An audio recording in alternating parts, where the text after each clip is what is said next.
For decades, the name Anne Frank has evoked the image of a flawless, almost saintly symbol of tragedy. We often picture an untouchable historical figure, frozen in time. But the definitive edition of her diary, restoring material that was once hidden from the public, reintroduces us to a person who is much more complex.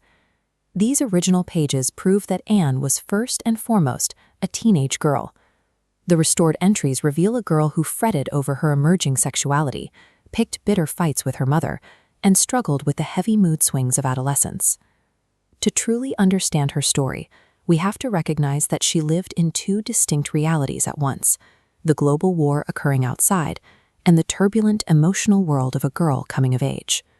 Behind this movable bookcase lay the secret annex. 8 people were crammed into a hidden, damp apartment in the back of an Amsterdam warehouse, unable to step foot outside for 2 entire years. Their daily routine was dominated by repetitive chores and a bleak diet. Meals consisted mostly of potatoes and imitation gravy, and the physical toll of stripping endless piles of pea pods left the group feeling sick and dizzy. Confined in such tight quarters, the interpersonal friction was relentless. Anne vented in her journal about enduring Mrs. Van Don's lectures and described her own mother's scoldings as dreadful sermons. Yet amid the strain, her mind craved normal distractions. She fantasized about ripping up her algebra book and spent hours agonizing over her first real crush on Peter, the teenage boy hiding with them. These extraordinary circumstances created a pressure cooker of ordinary human development. Just outside their blacked-out windows, the Nazi occupation of Amsterdam was in full force. Historical photos from the square show a city under total military control. The chime of the Westerkerk clock tower was a constant auditory reminder of that outside world. It was a world where the dull drone of Allied bombers and sudden bursts of machine gun fire easily penetrated the thin walls of the annex. The physical threats were immediate. An unexpected ring of the doorbell or a nighttime break-in by burglars in the warehouse below would leave them paralyzed in silence, certain the police had arrived. Through their helpers, news filtered in about neighbors and friends being dragged from their homes and separated from their children at night. Every teenage eye roll and crush was experienced under the immediate, suffocating threat of death. Initially, Anne wrote strictly for herself. That changed in 1944, when a radio broadcast from the Dutch government in London called for citizens to save their letters and diaries as eyewitness accounts of the occupation. Anne decided that when the war was over, she would publish a book based on her experiences. She even picked out a title, The Secret Annex.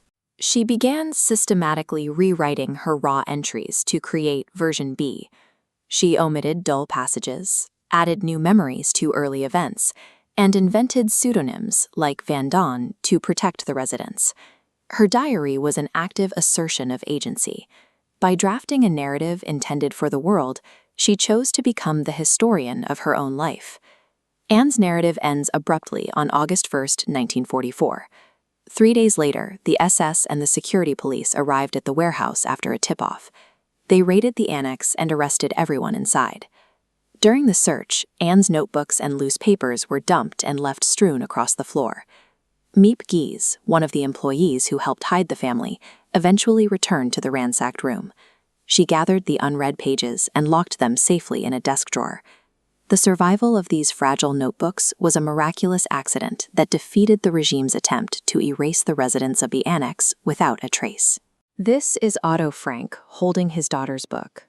Anne died in a concentration camp just months before her 16th birthday, leaving her father as the sole survivor of the annex. Otto decided to fulfill his daughter's wish by combining her raw and edited versions into the book we recognize today. This portrait shows Anne at her desk. Her diary brings the scale of the Holocaust down to the level of a single bedroom, making a massive historical tragedy feel intimate and personal. The regime sought to erase her name, but her words ensured she would be remembered as a girl who continued to love, argue, and dream until the end. What are your favorite literary classics that deserve a deeper look? Let us know in the comments below.